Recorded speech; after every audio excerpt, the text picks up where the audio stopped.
श्रीपाद कह रहे शांत स्वांतमवे देहि वचनम देहि स्यो कामिनी। शांत रहो, अपनी इंद्रियों के वेग को सहो।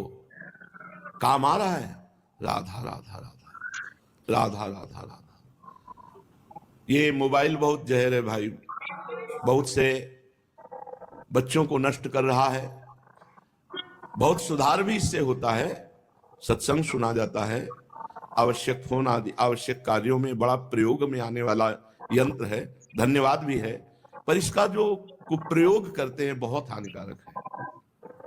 ये प्रहलाद जी ने भगवत स्तुति में कहा, एक काम वेदना एक खुजली सी है, नई दाद जैसे हो ना, खुजलाओ तो बड़ा अच्छा लगता है, लेकिन बाद में जब वो फबकती है और जलन पैदा करती है।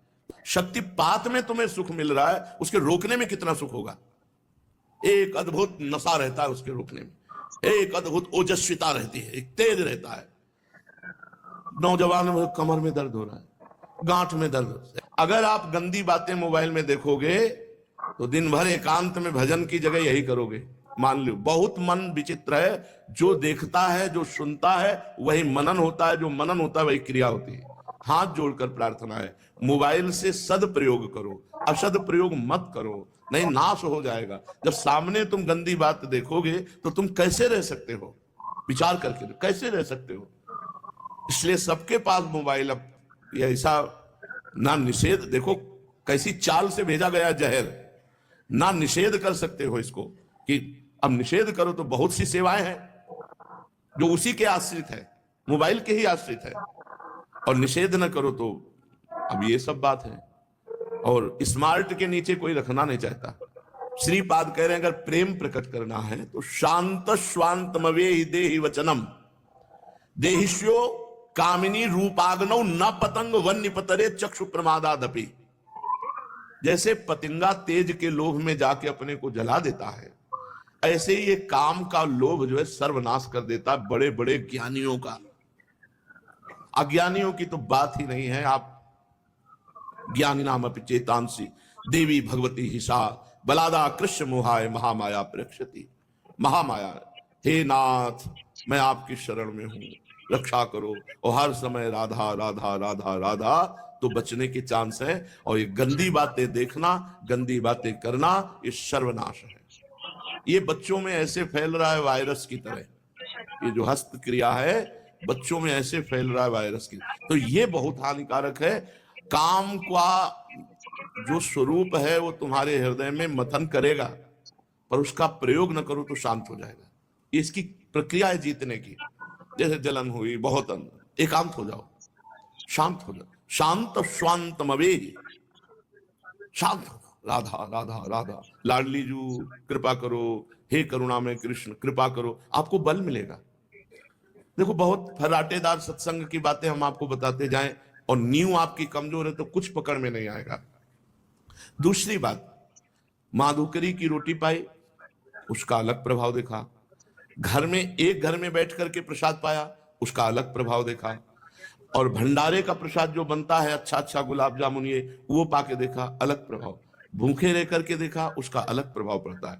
यदि आप भजन में डूबना चाहते हैं तो सतोगुण की जरूरत है, और सतोगुण के लिए सात्विक भोजन की जरूरत है। सात्विक भोजन के लिए रोटी दाल सब्जी पर्याप्त है, इससे उदर पोषण करना है। मीठा एक पीस बहुत से बहुत। ब्रह्मचारी को खट्टी वस्तु, अधिक मीठी वस्तु, गरिष्ठ वस्तु, फूल गोभी, चावल, दही, कई ऐसी मूंगफली और ड्राई फ्रूट, सब ये सब बंद। बीमार की तरह भोजन ब्रह्मचारी का होता है। हल्का भोजन, सात्विक भोजन, अच्छे अच्छे पदार्थ पाओगे तो भजन नीरस होगा, और नीरस भोजन पाओगे तो भजन सरस होगा। कितनी बार सुना है, कौन धारण करता है। शांतम स्वांतम अवेहि देहि वचन। ऐसा नहीं प्रभु कि हम आपको उपदेश कर रहे हो और हम रसगुल्ला छान रहे हो, ऐसा नहीं है। सच्ची मानिए, अगर आप हमारे भोजन को देखेंगे तो आप यही कहेंगे कि ऐसा भोजन तो एक साधारण आदमी भी नहीं करता। नमक, थोड़ा घी रख लिए, ज्यादा नहीं, और रोटी से ऐसे, या थोड़ी सब्जी थोड़ी दाल, इसी से हमारा चलता है। और तो योग्य ही नहीं रखा।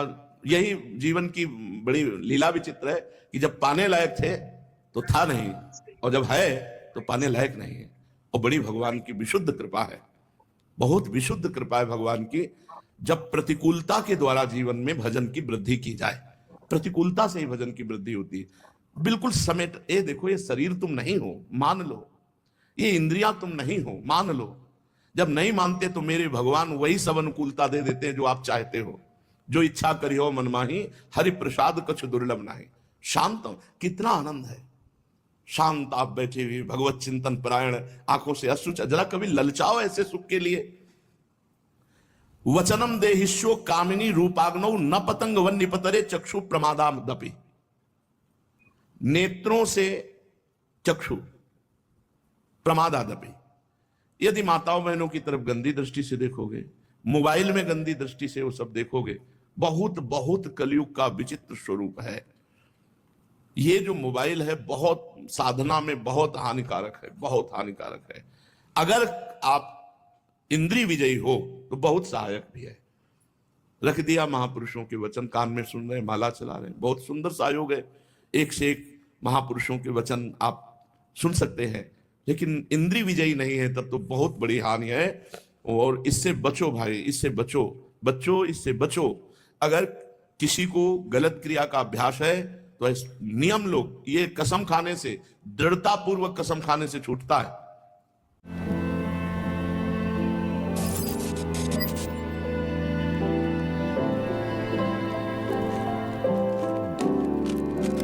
और अब ये कसम खाने से, दृढ़ता पूर्वक कसम खाने से छूटता है। जो जो करता हो, बच्चा हो कोई भी हो, कसम खाओ आज कि मैं अपने हाथ से कभी भी कोई ऐसी चेष्टा नहीं करूंगा।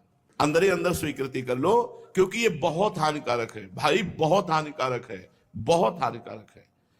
जो इस क्रिया को करते हैं वो गृहस्थी में जाने लायक नहीं रह जाते, क्योंकि उनकी नस नाड़ियां इतनी नष्ट हो जाती हैं कि वो सोच मात्र से गृहस्थी के योग्य नहीं रह जाते। वो जहां चिंतन किए तहां वो गृहस्थी के लायक नहीं रह जाते, ऐसी कमजोरी हो जाती है। इसलिए गृहस्थ और विरक्त दोनों के लिए ये हस्त क्रिया बहुत हानिकारक है। इसका कहीं प्रवचन नहीं होता, इसकी कहीं चर्चा नहीं होती, और ये बहुत हानिकारक है। न बच्चे माता पिता से बता सकते हैं, न माता पिता बच्चों से पूछ सकते हैं। जिससे नींव मजबूत होती है, वही नींव बर्बाद कर दोगे तो कैसे बनेगा। रूपाग्नौ न पतंग वन निपतरे चक्षु प्रमादामपि। ये जो रूप सुंदर लगता है ये केवल क्षणिक है, कोई सुंदर नहीं। थोड़ा तो आंखें खराब इसलिए सुंदर दिखाई देता है। सुंदर वो है जो सुंदरता की सीमा का भजन करता है, प्रभु का भजन करता है, जिसका हृदय सुंदर है। रूप सुंदर हो न सुंदर हो, वो सुंदर है। जिसके विचार सुंदर हैं, जिसका चरित्र सुंदर है, जिसका भाव सुंदर, वो सुंदर है। ये चमड़ा सुंदर थोड़ी है। आए थे, कहती मैं खुश नहीं हूं, विश्व का हर सुख हमारे पास है। कहती मैं खुश नहीं हूं कि सब कुछ हमारे पास है पर हम खुश नहीं है। हम आपसे पूछने आई क्यों? तुम कहा श्री कृष्ण तुम्हारे जीवन में नहीं है इसलिए तुम खुश नहीं हो। जिसके जीवन में भगवान नहीं है वो कभी खुश नहीं हो सकता। ब्रह्मभूता प्रसन्नात्मा न सोचति न कांक्षति। भगवान जिसके जीवन में होते, न कोई सोच है न कोई चाह है, एक अद्भुत आनंद। अद्य शो न पतिष्यतो वपुषः पोषाय दोषा करे। अपना नाश मत करो। जीव अपना स्वयं नाश करता है, अपना उद्धार स्वयं करना। अद्य शो न पतिष्यतो वपुषः। इसीलिए बहुत बहुत सावधानी की जरूरत है, बहुत सावधानी की जरूरत है। बहुत कुछ देखा है इस संसार में, बहुत कुछ देखा है। भ्रमण करते थे ना, बच्चे थे ना, बहुत कुछ चुपचाप शांति से कहीं भी किसी भी जगह बहुत देखा है। ये दम्भ, ये नाटक, ये पाखंड भगवान से बहुत दूर कर देता है। सच्चाई से चलो, एक एक कदम में आनंद का अनुभव ना हो तो मुझे बताना। अरे यार, जब चल ही रहे हैं भगवान की तरफ तो सच्चाई से क्यों ना चले। अद्य शो ना पतिष्यतोष्य वपुषा। क्या तुम्हें पता है कि आज ही मर सकते हो या कल मर सकते हो? फिर पाप क्यों करते हो? क्यों आचरण बिगाड़ रहे हो? क्यों अपने मन और इंद्रियों को छूट दे रहे हो? पोषाय दोषा करे। इस शरीर से दोषों का पोषण कर रहे हो। कुरिया संगम अभंग वास नियमो वृंदावने गृहताम। महापुरुषों का संग करो, धाम आदि का सेवन करो, भगवान नाम जपते हुए अपनी इंद्रियों पर विजय प्राप्त करो और मंगलमय प्रभु के धाम चलो। ये बहुत हो गया संसार का खेल खेलते हुए। थोड़ा तो हिम्मत करो, थोड़ा हिम्मत करो। ये ऐसे क्रियाएं हैं कि आप ये भी कह सकते हैं कि मैं करता नहीं, हो जाता है। क्योंकि जब अभ्यास सिद्ध हो जाता है तो फिर करना नहीं पड़ता, फिर होता है। चाहे वो भजन हो, चाहे वो संसार की क्रियाएं हो। सिद्ध आदमी जो भजन करके भगवान का होता ना, उसकी दिव्य लीलाएं चलती, वो बात करता है भगवान। और जो प्रपंची होता है वो भी सिद्ध होता है। वो सोते समय जगते समय भी गाली गलौज संसार की बातें, वही उसके वो भी सिद्ध हुआ है, क्योंकि जीवन भर वही किया है। तो जैसे बूढ़ा आदमी ना, तो देखा तो लगा किसी से बात कर रहा, अकेले में बात कर रहा है, अकेले में अपने आप में बात कर। जैसे सिद्ध पुरुष अपने आप में बात करते हैं भगवान से, ऐसे वो प्रपंच में खोया हुआ है।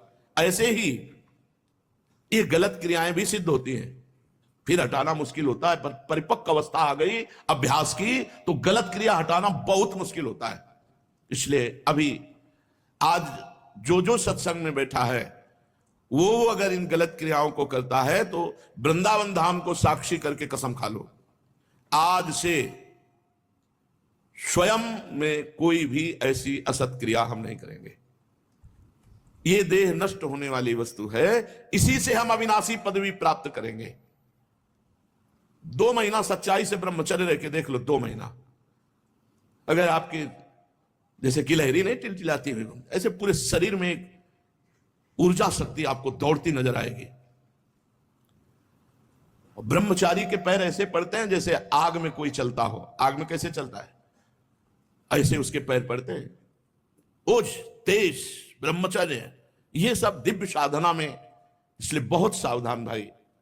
ये जीवन श्रीपाद कह रहे हैं प्रेम प्राप्ति के लिए। प्रेम में सबसे बाधक काम है, काम में सबसे बाधक ये हस्त क्रिया है। क्योंकि सहवास तो पानी ग्रहण होने पर होगा, अगर पानी ग्रहण के पहले तो महापाप है। और ये क्रिया के लिए किसी के ग्रहण करने की जरूरत नहीं। इसलिए सबसे प्रार्थना है जिनमें ऐसी भूल हो वो बहुत सावधानी से इसको हटा दें।